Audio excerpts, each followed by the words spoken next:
Ladies and gentlemen, boys and girls, from all around the world, welcome to tonight's main event. Will the world go up in a fiery blaze of turmoil and doom, or will peace and democracy prevail? We will find out in tonight's episode. Let's get ready to rumble. Safe. Thank you for joining me in this quest like one of this those, evening. Those film shorts they used to run in the 50s. But I think it's pretty obvious what tonight's subject is going to be. Is it obvious? I mean, I hope so. Well, I hope so. We've been teasing World War III. Let's talk World War III. We've been teasing them. like a catfish. This is what we Tinder like to account. talk about. You and I, we have these conversations. You and I explore these avenues because we've picked up a script. Well, no, we think beyond the script that we're handed every morning when we wake up. I feel like some people are just on autopilot. We have that privilege. Right. We have that privilege. Yes, that we can use God our whole bless brain. America. We have it. So some of us use our whole brain, some of us go on autopilot. But if you're tuning into this episode, hopefully you're in the former category. This is the Catch the Sky podcast.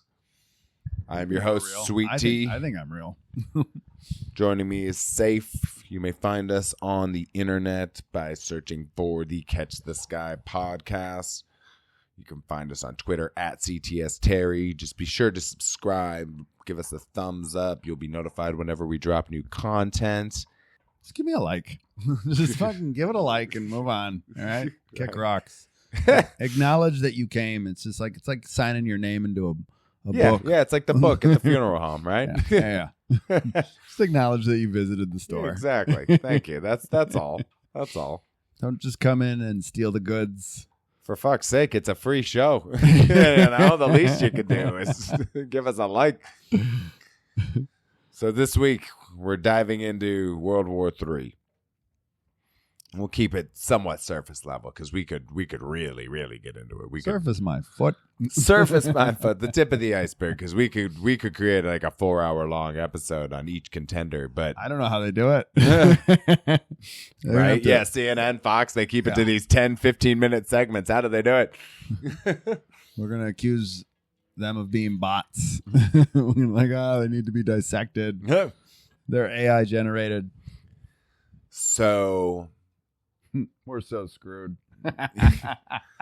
Yeah. This is the end of days. This is not looking good. Nobody's going to... Yeah, we haven't even gotten into the episode and we're already just like, it's over. Fuck it. Cutting pipes. I don't know. Trying to get away with everything we can while they can in this transition. They don't know what the hell we're going to face. Hopefully this cowboy brings some order to the table. But I fear he's going to be too orderly and they're going to hit. We're going to have to hit and hit. And then we got other shit we have to deal with. And all of a sudden we're not going to be able to focus on our music. No. Our lives will be disrupted. It's nuclear holocaust. So, as it currently stands, I hate being a Reagan baby. Russia is still in Ukraine. Have they made many advancements lately? I don't know. What's the story over there? Apparently, we're getting more aggressive, so that doesn't long range missiles at this juncture have been permitted, and that doesn't instill a whole lot of confidence. The North Koreans have jumped in. Oh yeah, I forgot the North Koreans are involved. So they just nipped off a general recently. Ukrainian, a North Korean general. Oh, yeah. Okay, so we have ballistic missiles. So the U.S. said they weren't going to supply weapons directly, but they were indirectly funneling the weapons through the European Union. But at this juncture, we're now giving them our better equipment. So we're escalating, and this is in the leading up to the transition of Biden to Trump. Great. And Biden has always been of the old guard, and he will send Russia a message, and he's sending them a message right now. But it's been an ongoing message with Vladimir Putin for more than 2 decades. And this man has returned to the Cold War. Cold Warriors. Call them that. Want to give them some respect? Sure. I've never met any Russians personally. I've never had any beef with Russia. But I'm told they're a bad thing, and we must do everything we can to protect ourselves. And these decisions are made higher than us. And I think these decisions, based on what I know, are trained to go. They're not. They're cowboys. And when you get through other cowboys in the mix, woo! Yeah. It's the buildup of, and then couple that with this brand of Trump, which is some have argued based on previous styles of leadership that he'd be identified as an authoritarian, a fascist, one or the other. You could play with different verbiage. Yeah.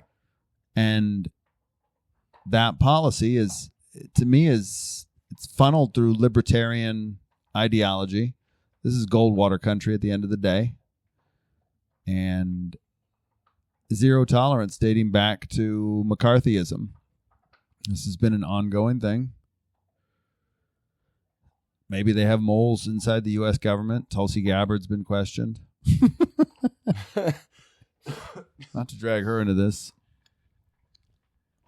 But it's or is that the tactic to appease Russia? Or is Russia embedded within the U.S. already? Like that's part of it. They're trying to, they have contact with them anyway.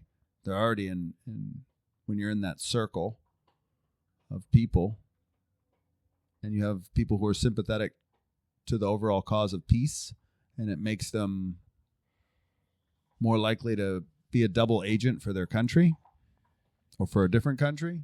I don't know. It's part of the game. Meanwhile, Israel's bitch slapping all their neighbors. Say it differently. You don't have to say it that way. Well, I mean, what else? Just seems like they're lashing out at anyone. It seems like they started their shit with Pecker Gaza. slapping. Pecker slapping at this point. It's Benjamin Netanyahu's cock, and he has fired his minister, his general, and he's trying to maintain his support. And but he's also being pushed by the hardliners. Got warrants out for his arrest. If Benjamin Netanyahu goes to International Criminal Court, is required to arrest him. He is now a war criminal. He's considered a war criminal by the World Court. And the general that just quit, the Minister of Defense. When I say general, general. All sorts of shit's going on here. Things are escalating fast. Is China gonna get their hands dirty here anytime soon? So they're in the Baltic cutting cables. So they're just shutting off people's data. Yeah. They cut off like Finland and Lithuania. Right. See, all right. So this is one of my questions though, is in World War III, what is combat going to look like? Are we going to see a lot more shady shit drones. Like that? The drones are out. Drones so they're everywhere. They're testing the drones. South Park has a drone episode. Is there really? Oh, yeah. So maybe we get to joke about this, but there are drones currently being used with weapons attached to them. They're a little heavier so they can absorb blows, but they're being identified and being used by the Israeli military on Lebanese and Palestinians. Cutting cables. But that's more what I imagine is... Yeah, they've cut 2 cables, and they're the only ship in the area. Data interference. they're just tripping along, and yeah, right. They're the only ship in the area. Yeah, they know nothing. Yeah, they're playing it cool. They're demanding translators and shit. They're being dicks. Oh man, I can only imagine. Oh, so stubborn. Oh my god, so ornery. So there's that. And everybody's just pissed off, and nobody knows where to go. And based on the narratives that I've taught, leaders are going to dig their heels in. And one of my questions is if this escalates, and they're operating from this ancient language that they've been taught about violence and taking land and being the king. If this escalates to a more global war in the sense that we're conditioned to understand, then what would life look like here? Would the media, would there be a panic here or no? I think there's other areas of the country that would assume control. Colorado, right? But the assumption is, okay, if Colorado gets it, then we get it. Like, because I always think about... They have an Air Force base here, too, but... I always think about what the average American's life was like during World War II. Like, were they terrified constantly or not? Or were they just, most of them, going about their jobs at the insurance agency and the grocery store? And I think if our biggest issue would be supplies. So how would we get resources such as food, water? Right. And then that's where all the shit kicks in. This is where it paid to have a reservoir right across the street. And, like all the people that used to just drink Coca-Cola, like they're going to be the ones complaining the most because they're just going to have to drink water. And I don't know what food supply lines would stay open. I have to imagine trade with Mexico probably wouldn't resume normally if there was, I don't know. So where were we? We're going to be cooked. Our skin's going to be look like bacon. Jesus. We're going to all have skin stuff. The women will be raped. I'll be raped. I'll be drunk. Oh, yeah, the reservoir. Someone's going to have their way with me. Oh, my God. So that's given that the whole world falls apart, right? Yeah. If it doesn't fall apart, do you think it's just going to continue to drag out like this? I have to rely on Mike. I'll only get as far as where Mike can get me. So is it just going to be a slow burn in Ukraine? What happens when they get through Ukraine? Do you think they get through Ukraine and then what happens there? Or is that the stopping ground? No, here's your peace treaty. He's going to come in and they're going to agree that the waterway, it's going to kill me that I forgot the name, but either way, Russia wants control of the South Port. And if they get that as a contingent, then they'll call the war off. And I think the U.S. will make... Oh, like Crimea all over again. Yeah. They have to accept it. Just have to give it and just kind of concede, just say, all right, we're cool. And everybody backs off and everybody eats it. And because it's all about peace and it sets a trend, Israel backs off. And then a few years later, we do this all over again? Like, I don't understand. Yeah, all right, sweet. Okay, cool. All right. And there's that. Got it. Right? And things cool off. But I'll tell you what, escalation with the Chinese is not going to cool off. That's been consistent through both administrations, and they've already made it clear that we're going to continue to antagonize China. So that relationship will just continue to stew. So do you think they're actually going to make a move at Taiwan, or do you think they're just going to go cut all their cables? Yeah. I think this make us weaker, but it's... Yeah, I think they're worried about being surrounded.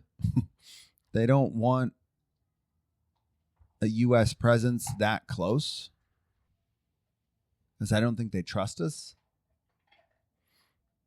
I don't think we trust them. No. So we're fucked. Conclusion. But the only thing you could say is that China's never been an outward aggressive country. Yeah. And so they just learn to eat it and everybody kind of goes forward. But I have to imagine when they improve in their technology, it's only a matter of time, I think, right? But maybe not. Who knows? They're just maybe limited by their own...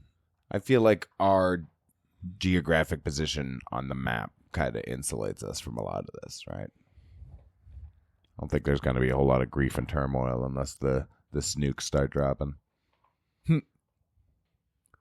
And I think we've been taught that nuclear war would poison everything. I think depending on how it's used, you'd hope that maybe it's just a few cities and those just become persona non grata. You don't go there anymore. But after a point, it's okay. But I don't know. I don't know how they're supposed to function. But I don't think we're going to have to worry about it, right? Because I think if that threat were to actually be made at the U.S. mainland, we would just blow everybody else up. We'd just be like, nah, fuck it. We all lose. We're all going down. We would just flip the board at that point. Everybody loses. Can't wait. There has to be a more positive...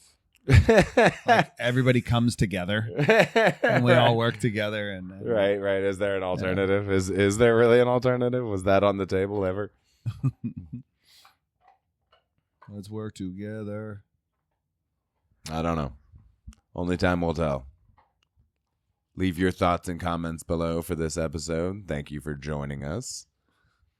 As always, was that the episode? Sweet Tea. Joined by Safe. You can find us on YouTube, Apple Podcasts, wherever you listen to podcasts, Instagram, Facebook by searching for Catch the Sky Podcast. You may find me on Twitter at CTS Terry. And as always, keep trying to catch the sky. We're doomed until it's completely vaporized. Star Wars. We're doomed.